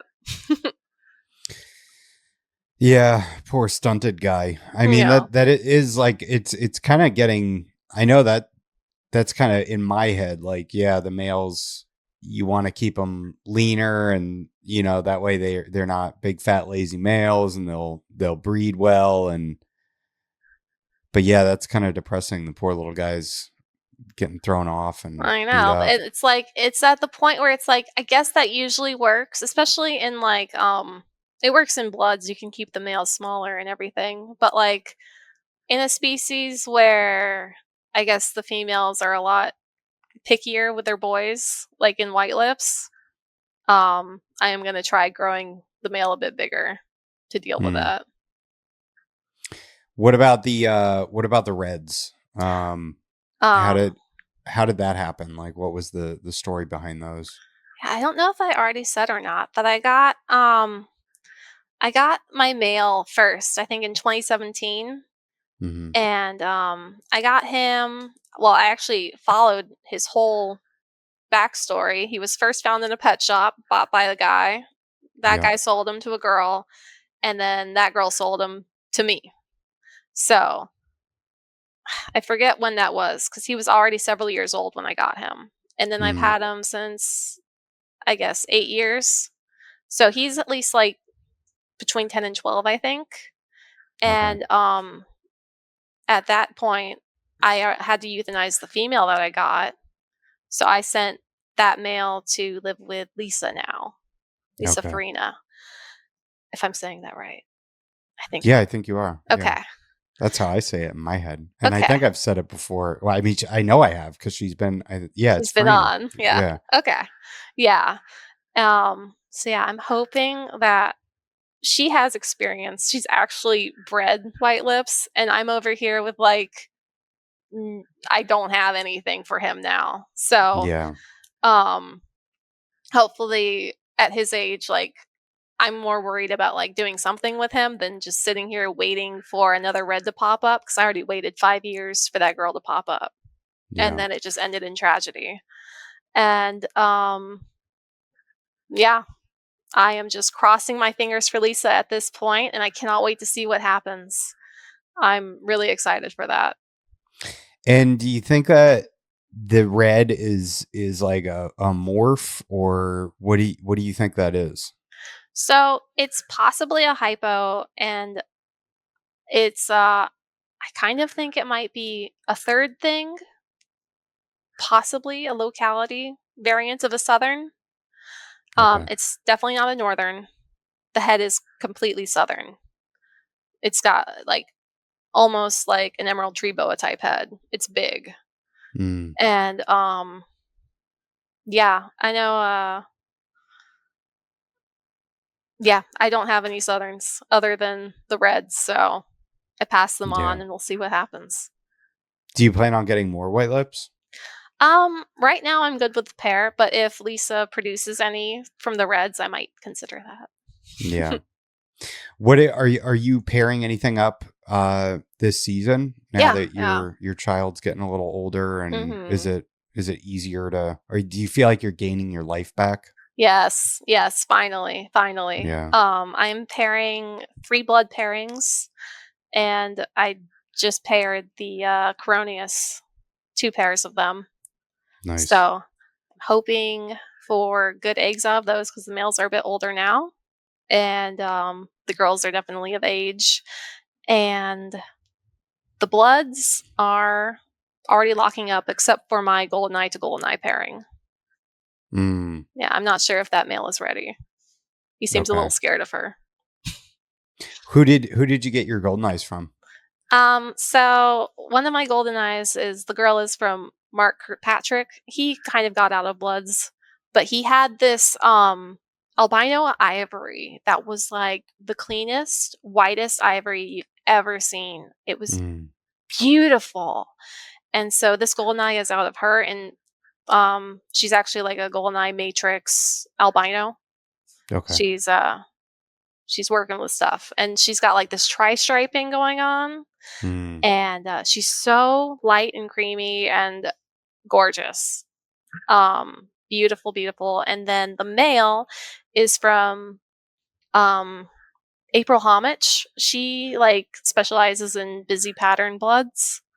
Okay. And so the male is like really busy patterned, and he's like beautiful colors. He still has like a very light base. He didn't darken up with age or anything. And his tail is just so orange, and he's just like, he is a stunning example of a golden eye, in my opinion. And so I'm hoping, and he's het albino. So I'm hoping that they should make some really nice offspring. So we'll see. Yeah, I've kind of gotten obsessed with GoldenEye a little bit. It's like one of my favorite things to go on Morph Market and go to the bloods and then filter down to GoldenEyes and just see what people have available. And Kendra had one, a Cold-Blooded Earth, the male, which is exactly what I needed. And it was so clean. And the contrast was incredible, which is what I really like with GoldenEye, is when they're like that really light, creamy white kind of, like almost like a bone color, and then like a really dark patterning, and man, you see that and it's just like, whoa. And that's how this male looked. And then I think she did a sale on top of it. And I was like, oh no. Like I was like, I like have to get this animal. Or maybe she did the sale and then I went and looked and he was already sold. And I'm like, well, it wasn't meant to be, Yeah. I was kind of thankful. I was bummed and thankful at the same time, because it's like, I can't be buying more snakes right now. I have to focus on infrastructure and cages and, all the boring things, but the boring things that make everything work. Yeah, I hate it so much because the caging is so expensive. And then I'm going to do radiant heat panels just to maintain like an ambient for the bloods because they're going to be out in the main area of my house, which during the day is like 79 degrees, 78 degrees. But then at night it goes down to like 72. So I just want to kind of maintain the heat within the cage a little bit. So yeah, radiant heat panels are expensive. Yeah. Thermostats are expensive. Cages are expensive. It's all expensive. Yes, absolutely. So I'm trying to be mature and do the right thing because it's so easy to buy animals. I feel like it's so much easier because it's like, I can do that. I can swing that, Yeah. The thing is, at least Viv's design is very fun. You can make things like, I like decorating with the wood and the cork and all that. It's very satisfying. And then the plants, if there are plants. Sacrificial Do you do live plants or? I try. It hit or miss if they last. I do have a lot of fake plants to fill in the spaces. Yeah. How do you, so you said it's fun. For me, I usually get like anxiety and I'm like, I just want this to be done. Like I want to get the cages in the house and then I want everything to be done. Like I want everything, because you have to do wiring. You have to like manage all your wires and make sure that everything is clean. Yeah. And then you have to seal. I seal. Do you seal like all the joints and everything? I use Lexel. Yeah. That's annoying. That takes 2 weeks to cure, at least here in Florida, probably because it's hot and humid. But Yeah. like And then I'm going up and touching it and I'm like, it's still sticky. Son of a. Yeah. And then in the bioactives, I have it even more so because I'm like, well, if I'm going to be dumping water in here all the time, and then they say that the Lexil doesn't actually prevent like all leaks from water or whatever. So I'm like, okay. Really? They say that like over time it can like fail or something. So just in case, I have pond liner with like wood planking along the sides and a lot Holy of shit. silicone on the Wow. bottom of a lot of the cages. I do have 2 cages from sea serpents where it's like it's PVC melded, like it's completely Oh, sealed, like you cannot take it apart. So I don't have to yeah. do anything weird for those. Those are sealed forever. But Hmm. on the animal plastics ones I have that can come apart, I have the pond liner stuff in it. So I'm just like, yeah. Wow. See, you're an artist, so Mhm. you're probably more patient and you're able to look at like a blank canvas essentially with a cage and just be like, oh, I'm going to make this something really cool. I guess that is how I look at it. Yeah, that and even like fish tanks, it's like, ooh, time to scape this and Yeah, make it look yeah, really nice. It's like the setting. I don't know. I think that part is super fun. yeah. I just want to snap my fingers and have it be done, And I've been like flip flopping on how I set branches up because I like my branches to be super secure. Mhm. So for a while, I was taking my Sawzall and cutting flats into them and then securing them with stainless steel lag screws and washers. Mhm. And Yeah, I have then screws in mine. it's so hard to do it solo though, Mm. because I have to ratchet on it from one side and I want it to not be loose, and I'll ask my wife, I'm like, hold this stick. And then I turn the wrench or the ratchet and like the stick just turns and she's like, oh, I Oh. can't do anything. Sorry. And so yeah, it's like I'm back and forth. Now I'm using like I think Fluker's like Reptivine thing or whatever it's Mhm. called. I've just been using those and just suspending the branches and kind of making it like from numerous points. That's cool. It works okay, but it's still annoying. Like it's I just want it to be done. I just want Mhm. to snap my fingers and have it be done, you know. Yeah. But so how do you set up your bioactives and what do you keep bioactive? Okay, so I years ago I went on this bioactive kick where I was doing everything bioactive. And it Even the was bloods. even the bloods. Wow. And I don't do that anymore. Yeah. All right. So bloods are like they love being in their water and then they'll like leave the water and then go back to the water and make everything a soup. I had them like in the Christmas tree tubs but with like a 4 inches of the clay balls, Mm-hmm. hydroleca, that's what it's called. And then like I don't know, like 8 more inches of dirt on top. Yeah. And then I had like the palm fronds and everything over that and some big cork flats that they could lay under. And Jeez. it was super cool and it actually worked like so well. And they were using all the palm fronds and everything just as they would like naturally, I think. Like they knew exactly what to do. And actually like even behavior changed. Like Mm. my albino stripe girl, she had always been like this super placid um just drop the rat in and I'll eat it later. I'm so shy to going wow, like Wow. crazy. Like she became wilder. And actually I do have another tip for getting those started because actually bioactive does I don't know, it does something to them. Um and I had all the isopods in there and springtails, and it was going great. Everything's going great. Like I just spot clean, and hello, Toby. And I have yeah, like as far as like the liquid pee goes, the cleanup Yeah. crew was being able to break it down. And I'm not talking Wow. about just the bugs. I'm talking about like the bacteria in the dirt, Sure. because you end up getting like a kind of a nitrogen cycle, sort of Yeah. like in a fish tank. And the all the little stuff, the bacteria in the dirt can end up breaking all that down. And the problem became, so I had this Sumatran short tail, and he loved making poop soup. Mm. He would, I mean, every short tail I've had has been like the messiest animal I've ever met in my life, and I don't have them anymore. They're like the perfect pet, but they also are so dirty. But so he would make poop soup and then leave and come back and leave and come back. He loved his water. And it wasn't just the bacteria and the isopods and everything that loved that. It was also the fungus gnats.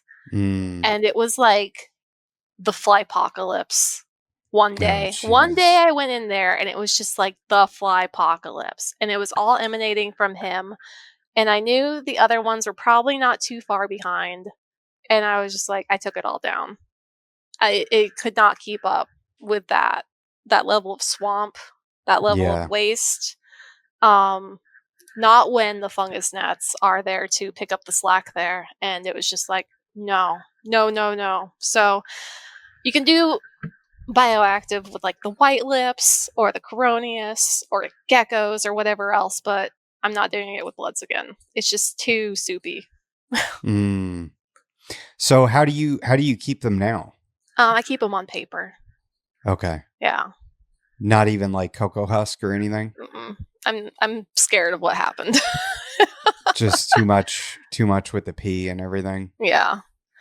And I don't really Yeah. have flies anymore. Like I know people say, "Oh, I have more flies with paper," but I don't have Mm. flies with paper. Yeah. I just, if I see a mess, I just clean it up, and then it's like I don't have very many snakes, so I guess there's not many to like have a reservoir or get, I guess, what people may have or something. I don't know. But Yeah. yeah. All good now. So you still keep everything bioactive except for the bloods? Mhm. Okay. Or it's more naturalistic because I do keep them dry sometimes. Okay. And Yeah. what's your preferred? So were you keeping the bloods in? Did you say the Christmas tree tubs? Mhm.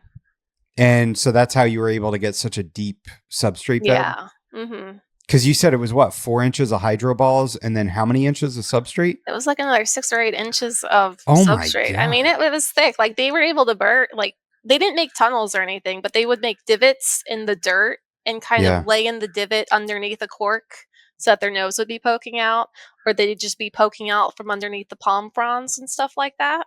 Wow. Yeah. So I tried That must have putting. been super cool to see. It was. It was super cool. I'm glad I did it just to see it. But Yeah. now it's like that did not work long term. I had it going for 5 months before I had to take it down. Wow. Yeah. I And you tried did it it with all of them? I tried it on 4. Okay. Yeah. At the And did time, you I had, like, fewer bloods too. mm, did you have plants in there as well, like live plants? Mm-mm. No. Okay. Just too much. Yeah. Also, there's no way a blood is not gonna just crush it. So, Yeah, for sure. yeah. Man, that yeah, it's a lot of that sounds like a lot of work. It was to get it going, and then it was, like, no work at all for 5 months. It was Yeah, very cool. until you had the fungus gnats and everything. Yes. Yeah. Yes. So, yeah. Yeah, Um fungus is a huge turnoff. Mhm. And the gnats.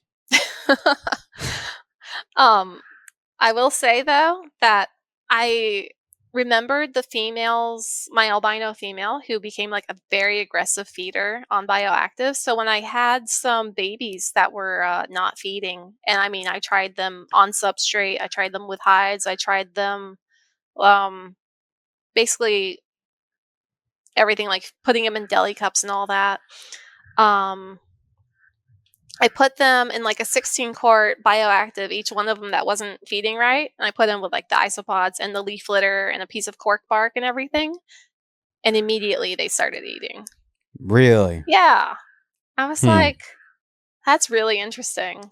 I don't know if it's something like with the bugs crawling all around them or if it's just like the leaf litter, but it was very interesting. So I've seen it Is that change is that snakes. like a tool in your toolbox now for getting babies started? Yeah. Like if there's one that just won't eat, try it with the leaf litter and the bugs. Wow. See if they Mm-hmm. come around. Mm-hmm. Huh. Well, that's cool. All right. Well, is there anything else that that you want to touch on? Anything you want to talk about as far as like setting up enclosures or anything? Gosh, I guess not, but I don't know. You said that I've been talking about so much tragedy, and I feel like the collection overall is good. I feel like it's so fascinating, like the worms and everything. Yeah. So maybe what can I talk about that's like lighter? Well, like how do you design, your enclosures? Like how do you come out that like obviously it has to be from like an artistic perspective, right? With your background and like and are you using primarily like animal plastics enclosures? Like what's your go-to enclosure for like a white lip python? So it definitely a Viv. They are so active. Like they're incredibly active snakes at night. Like they're not an Mm, ambush predator. They're an active hunter. And so I wouldn't keep them in the tub or anything. I actually have my female in an 8x3x4 right now. holy shit. Yes. And I'm actually taking her out of that. And I'm going to move her down to a 4x3x2 because I don't like when she climbs the light guards and then she slips sometimes and she'll fall from 4 feet up onto like Uh, something hard. And I'm like, you are going to kill yourself one of these days. So I am moving her to a smaller Viv. I'm probably going to put like some kind of colubrid in that cage that can't contort their body like she can to climb the light guard. yeah. Because What kind of she's colubrid? um An maybe indigo? yeah, I was thinking maybe a yellowtail creepo. Maybe. Nice. Yeah, I love them. I think it would be a fun pet. Yeah, Yeah. and that cage size is like perfect too. Mm-hmm. Exactly. So I think that would be fun to get at some point. And so then I have I use also crepe myrtle branches for a lot of the cages, for all the Hmm. cages actually, because I think it's like a very nice smooth wood. And also people trim it anyway, and it's all like the clean stuff that's on top and not been rotting on the ground. Yeah. And then you take that and you put it in trash bags in the sun for a while. I usually just do it during the day on the hot summers. Yeah. And that bakes it because they're too big for the oven. I'm not one of Yeah. those. It's all natural because you could get like wood boring beetles or whatever, or any kind of thing that can eat your house up. So Been there, done that. I yeah, had that happen. I yeah. actually had that happen. Gosh. It was a nightmare. I had bought a bunch of the grapevine Mm-hmm. from Reptile Expos and stuff. And I just had it in a pile in the corner for whenever I set up a new enclosure. Mm-hmm.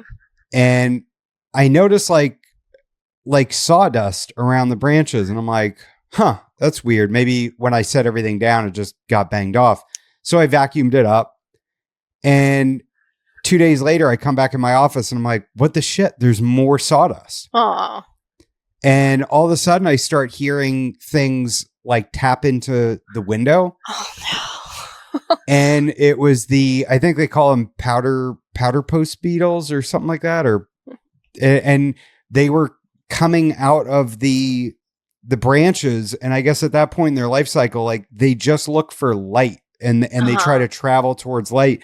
And so they were coming out and flying and hitting the window, and I heard it. And then I was finding like some bodies. I went into full blown meltdown, like freaking out that these were going to get into my walls and into, into everything. I'm not kidding you. I tore every single enclosure apart, took all the wood out, put all the wood into, Yeah, like you want to talk about not enjoying building an enclosure? Like think about having to tear it down and then try to kill everything that's inside these damn branches. Horrible. It was a nightmare. It was a nightmare. And I remember I took I have like a Tractor Supply trough. I think it's like 150 gallons. Mm-hmm. That was filled to the top with all these branches. Uh-huh. And cork bark and everything. And I was just like, bleach, water, fill it up. I think it was like 100 gallons of water and a gallon of bleach. And I let that sit for a long ass time. And then I think I put stuff in the oven at like 120 degrees or 130 degrees for 24 hours. Mm-hmm. Because then I was researching that the powder post beetles are like in the core of the wood, it's insulated. Right. So like it takes forever to heat to that core. Mm-hmm. You know, so you can't just throw it in the oven for 3 hours and say, "Hey, it's good now." You know, like it's this. Yeah. How long did you do it again? I think I did like 130 or 140 degrees for a full 24 hours. Wow. And I found out that my oven like automatically shut off at a certain point. Like I was it not in a good place. Like my obsessive compulsive disorder kicked in and I'm just like, all right, we're going to cook these sticks for so long and all the bugs are going to be gone.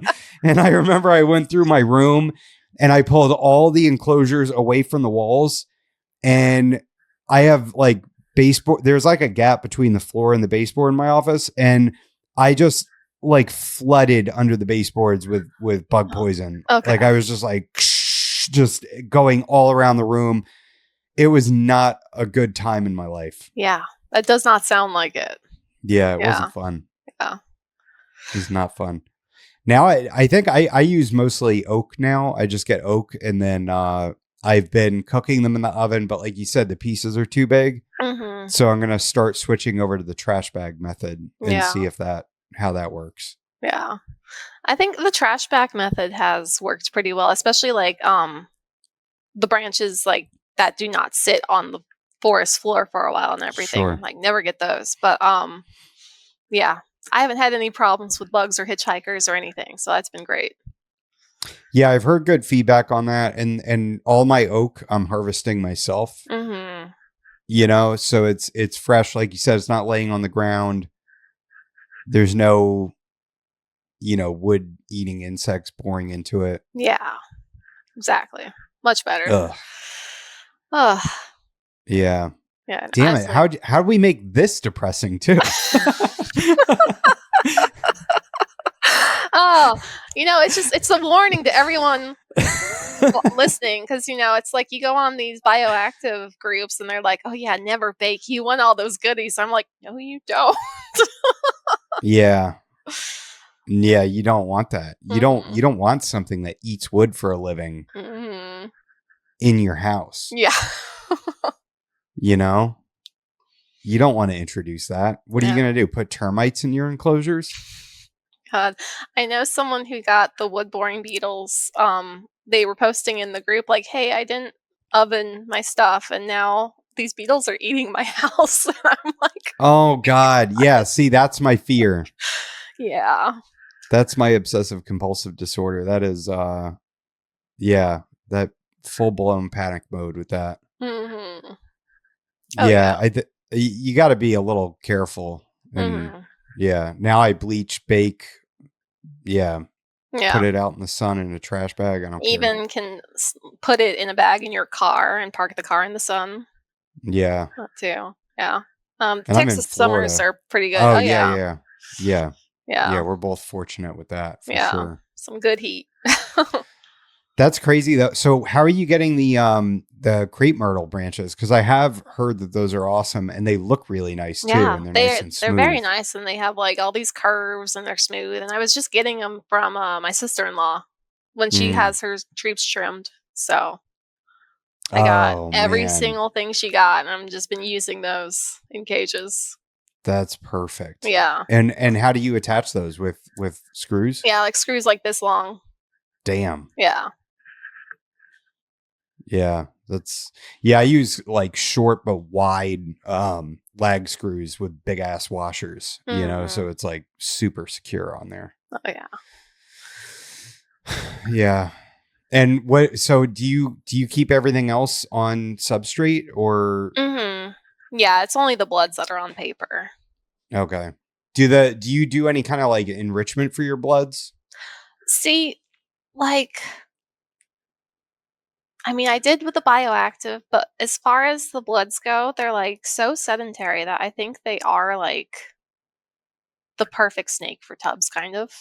Mm-hmm. And they all get a hide because I have found that, like, I know people say that, like, if you just give them some layers of paper, they'll just go under the paper. But I found that they actually always do prefer a hide to that when offered both. So they all have a hide and they all have their water. And I mean, they're very simple. Yeah, they're just like the perfect ambush predator. So, yeah, And they're it a is. great pet too. Oh, I yeah. wish that they didn't have such a bad rap. I know. And I will say that it is nice to give them a tub of water they can soak in because they do love water. Yeah. That's got to be enrichment, right? Absolutely. Absolutely. And I guess I should probably incorporate that because mine cannot soak. yeah. So I'm Yeah. probably There are not. some that definitely like soaking more than others. Like, you'll find out. And the other one, the one that you said that would make poop soup, was he pooping in his water? And then he would go back and he would like get in and out of that into the substrate. Oh man. Yeah. And he would do that just constantly. He'd have like a poupée on his head, which is like a clump of rat fur on his head all the time. And I'm just like, he was nasty, dude. He was amazing. He was perfect, but he was nasty. Wow. Yeah, that's so disgusting. He was like a trendsetter though. He was setting the fashion trend for the other short tails. That's true. A poupée. Jeez. Yeah, the bloods in my experience are a lot cleaner, and it's just, even if they do poop in the water or whatever, it's all nicely contained, and I actually don't mind that. So yeah. So do you think that you're gonna just get one Crebo, or do you think that you'll eventually get a pair? Just one. Yeah. Just one? I think one would just, yeah. How the hell did you even get an 8 by 3x4 enclosure? How'd you even get that? That's huge. I got it from Animal Plastics. Really? Yeah. They do have 8-footers, and I think it was just a custom to have it the 3 foot wide. Yeah. That is like insane enclosure. It's big, yeah. And it was supposed to be to house a pair of white lips like 24/7. Yeah.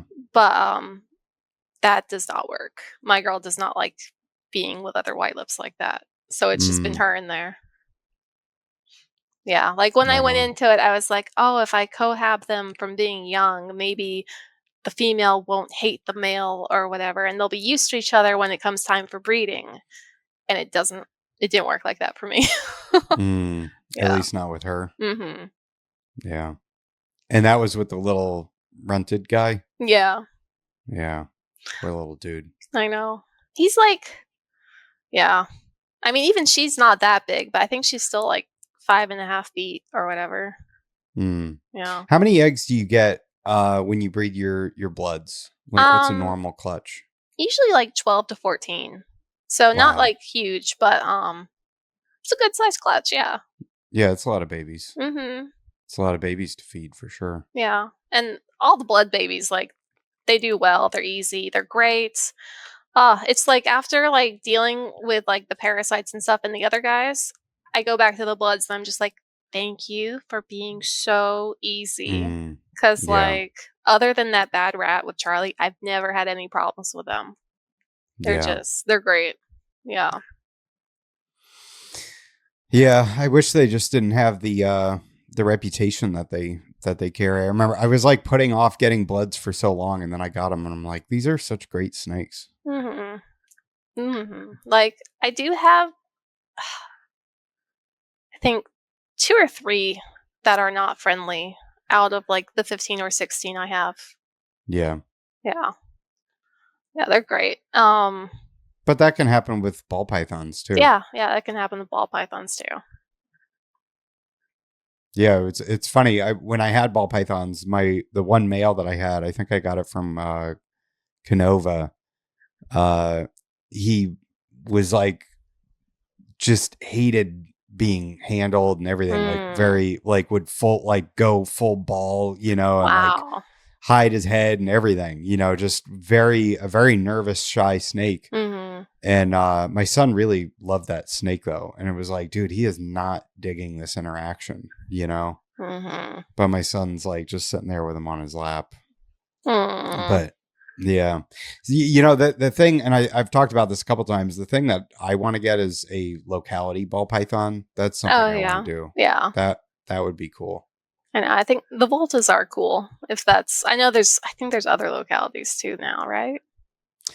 Yeah, I'm specifically talking about the ones that that Dr. Tillis, I think he collected them himself with the GPS coordinates and everything. Yeah, that's super cool. Yeah, I'm like, that would be neat. Mm-hmm. I do think like the locality stuff is super cool. I wish that I knew the locality on the Coronius I have, and even the white lips. But I guess when they're imported like that, it's just hard to know exactly. Do you want to see any of the animals you keep out in the wild? Like, yes. Do you want to go on a herping trip and observe them? Yes, absolutely. Like right before COVID hit, I was actually planning a trip to Malaysia, and then I got cold feet. And then I was like, okay, maybe I'll just plan it later, like in the spring or something. And then COVID happened. And then it was just like, okay. And then baby happened. And I'm like, okay. Yeah. So it's like, I do still want to go to Malaysia and see them in the wild, or like on the palm plantations and all that kind of stuff. Yeah. And it's not off the table. It's just delayed. Yeah. I feel like not a lot of people are herping for short tails. I don't think so. Yeah. More people need to do that for sure. They do. I definitely want to do that. I think that would be the coolest thing. And I'd also like to go down to Suriname and everything and see Coronius in the wild. Yeah. They're one of the most common snakes down there, so I don't think it would be very hard. Oh, cool. Yeah. I think Coronius are just like everywhere down there, it seems like. There's always like new entries on iNaturalist and yeah. Have you looked at blood pythons on iNet? Mm-hmm. I haven't, but now I want to. Yeah. There's some cool pictures. There's some cool pictures. I'm big into Argentine boas. I love Argentines. And I've been looking at those in the Gran Chaco area in Paraguay. And they don't really look that much like the ones we have in captivity, which is kind of crazy. Yeah, that's cool. But then also there's like pictures of like one like grabbing a bird of prey out of the air, like way up in a tree. Jeez. Which is, it's like some kind of an eagle or a hawk or something. And it's like wrapped up, hanging off a branch. That's crazy. It's really crazy because Argentine boas are pretty heavy bodied, and this one's like, I'm going to go up in this tree and catch a bird real quick. And it was like an adult? Oh, yeah. Oh, wow. Huge. Yeah. It looked big. Yeah, I've seen Allison Theus's big Argentine boa. That's a big snake, yeah. Yeah. So yeah, I have 2.2. Nice. Yeah, I got one and I was interested, and then I got one and I fell in love. I absolutely fell in love. They're such a cool snake. Yeah, and they're a lot like prettier in person too. Like, oh yeah. Yeah, in pictures they look kind of busy, but like I was really impressed when I saw Allison's in person. Yes, they are much better in person than they are in pictures for sure. And yeah, and they start out so hissy and spicy and everything, and then but they really chill out. And it's funny because like you feel like you accomplished something, but you really didn't. Like it's just it's just they just grow out of that, But and then you sit there and you're like, yeah, I tamed the beast. Yeah, you were once the spicy little baby. All right. Well, thanks for coming on, Alexa. And And it was fun talking. And Mm-hmm. yeah, keep doing all the stuff you're doing over there with your fecals and your microscope and your terrifying worms that live in I all have the defeated the worms. I yeah. understand the worms now. So are you totally like worm free right now? There's no like you're not treating anything right now, or I'm treating the new white lip, but other than that, the Coronius, they're clean. nice, Yeah, cool. And how many Coronius do you have right now? 5. 5. Yeah. What's the ratio? I have 2.2 adults and then 1 baby. Nice. Mm-hmm. Oh, and that's the captive bred one. Mm-hmm. Sweet. Yeah. Well, congratulations. Thank you. All right, keep it up. All right, I will. Thank you. Thank you.